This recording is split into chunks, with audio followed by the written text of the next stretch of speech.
Dear students, today we are taking the topic importance of advertising and myself Dr. Archana Tiwari, Assistant Professor in Business Administration, SPC Government College, Ajmer. We have already studied the meaning of advertisement as well as the characteristics of advertisement, and today I am taking importance of advertisement.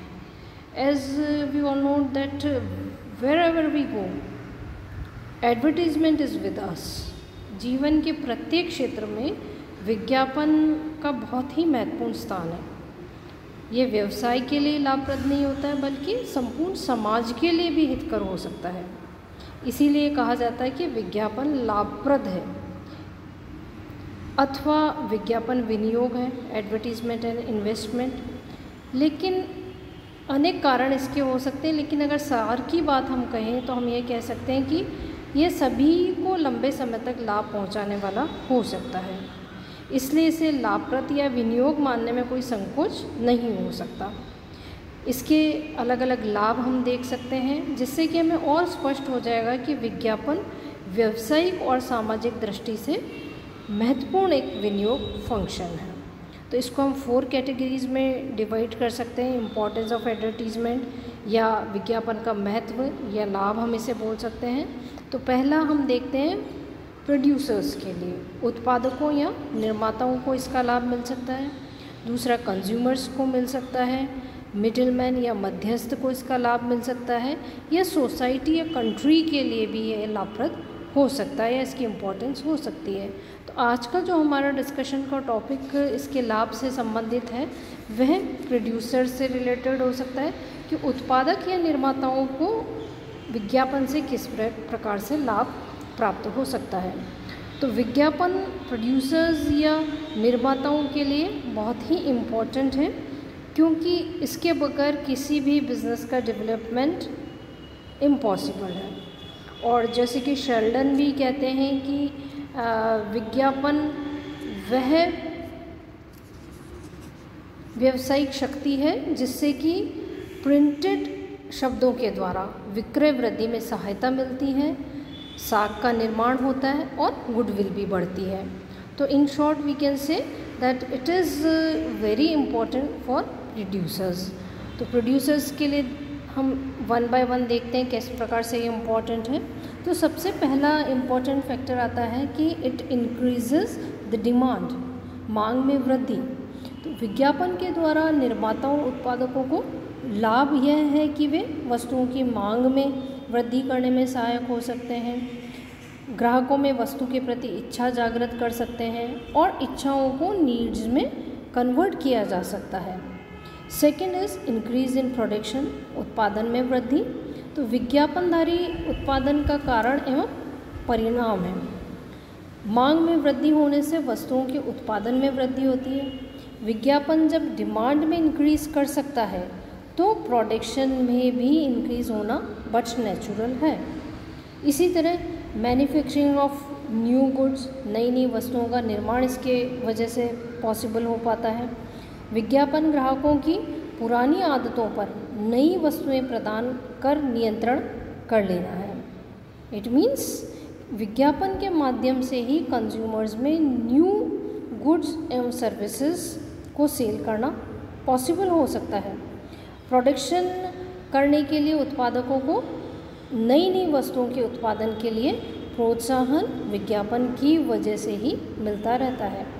साथ ही साथ per unit cost में भी कमी आती है, प्रति इकाई लागत में कमी होती है, क्योंकि वस्तुओं का विज्ञापन करने से डिमांड में इंक्रीज हो रहा है, प्रोडक्शन बढ़ रहा है और जो मैन्युफैक्चरिंग हो रहा है वो बहुत बड़े पैमाने पर हो रहा है। तो बड़े पैमाने पर होने से पर यूनिट कॉस्ट में ऑटोमेटिकली कमी आने लगती है। मैक्सिमम प्रॉफिट भी इससे हो सकता है, अधिकतम लाभ हो सकता है। विज्ञापन से सेल ज़्यादा होती है, वृद्धि होती है, उससे कुल जो लाभ है उसमें भी वृद्धि होती है और व्यापारी कम मूल्य पर अधिक माल का सेल करके ज़्यादा से ज़्यादा प्रॉफिट अर्न कर सकता है। इसी के साथ में इंक्रीजिंग बिजनेस में ऑल्सो भी देयर, व्यवसाय में भी अभिवृद्धि हो सकती है। विज्ञापन क्योंकि संपूर्ण व्यवसाय की अभिवृद्धि में सहायक होता है। तो एक व्यवसाय अधिक विक्रय द्वारा अधिक प्रॉफिट अर्न करता है, जिस पर कि पूरे बिजनेस का डेवलपमेंट डिपेंड करता है। साथ ही साथ information of change in goods हो सकता है। किस तरह से हो सकता है कि वर्तमान जो कॉम्पिटिटिव वर्ल्ड है उसमें प्रत्येक निर्माता समय समय पर अपनी वस्तुओं में परिवर्तन और सुधार करता रहता है, और जो पब्लिक को इन चेंजेस या इम्प्रूवमेंट में ज़्यादा से ज़्यादा पता कैसे लगेगा, थ्रू एडवर्टीज़मेंट होगी। इस हेतु विज्ञापन को एक बहुत ही महत्वपूर्ण साधन के रूप में काम में लिया जा सकता है। इसी के साथ में it is very much helpful to the sales persons also. विक्रयकर्ताओं को भी इससे सहायता मिलती है, क्योंकि विज्ञापन संस्था के विक्रयकर्ताओं को या सेल्समैन को उनके सेल्स में आने वाली जितने भी रेजिस्टेंस हैं या उनके आने वाली बाधाएं हैं उन पर विजय पाने का एक तरह से साहस प्रदान करता है। और कभी कभी तो विज्ञापन से विक्रयकर्ताओं को इतनी सहायता मिल जाती है कि उसे आदेश लिखने के अलावा कुछ भी काम नहीं करना पड़ता है। साथ ही साथ ख्याति में भी वृद्धि होती है। एक अच्छा विज्ञापन संस्था की गुडविल में भी इंक्रीज़ कर देता है। जैसे कि कई संस्थाओं को हम देखते हैं कि विज्ञापन के द्वारा ख्याति प्राप्त कर चुकी होती हैं। अगर हम एग्ज़ाम्पल लें तो टाटा, बाटा, बजाज, गोदरेज, रेमंड्स, ये सब ब्रांड्स बिकॉज ऑफ एडवर्टीज़मेंट इनकी ख्याति में वृद्धि होती जाती है। साथ ही साथ मध्यस्थों की भी अधिक रुचि बढ़ती जाती है, क्योंकि विज्ञापन करने से होलसेलर्स और रिटेलर्स को भी जो गुड्स होता है उसके सेल्स में ज़्यादा से ज़्यादा इंटरेस्ट क्रिएट होता जाता है। इसका कारण यह है कि मिडिलमैन को विज्ञापित वस्तुओं के विक्रय में इतना ज़्यादा हार्डवर्क नहीं करना पड़ता है, क्योंकि वस्तु का ऑलरेडी एडवर्टीज़मेंट हो चुका होता है।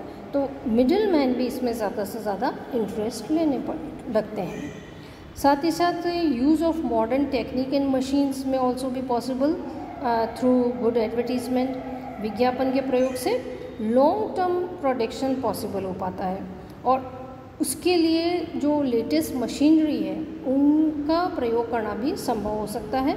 लेटेस्ट मशीनरी का अगर यूज़ किया जाता है तो उसके लिए न्यू टेक्नोलॉजी की भी खोज की जा सकती है और उनका प्रयोग किया जा सकता है।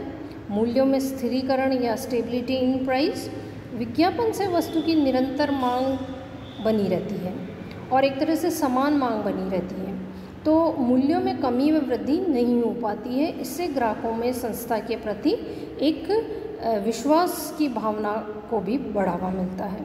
साथ ही साथ cheap source of increase in sales, विक्रय वृद्धि का सस्ता साधन हम विज्ञापन को मान सकते हैं, क्योंकि विक्रयकर्ता नियुक्त किए जाते हैं तो काफ़ी कम खर्च करना पड़ता है, क्योंकि विज्ञापन के द्वारा ऑलरेडी ही प्रोडक्ट और सर्विसेज के बारे में उपभोक्ता को जानकारी मिल चुकी होती है। साथ ही साथ वितरण में भी मितव्ययता हो सकती है कि वितरण में विज्ञापन करने के लिए विक्रयकर्ता को नियुक्त करके भी माल की विक्रय वृद्धि का एफर्ट किया जा सकता है, किंतु ये साधन बहुत ज़्यादा महंगा पड़ता है। इसके अतिरिक्त विक्रयकर्ताओं की नियुक्ति से अनेक समस्याओं का भी जन्म हो सकता है।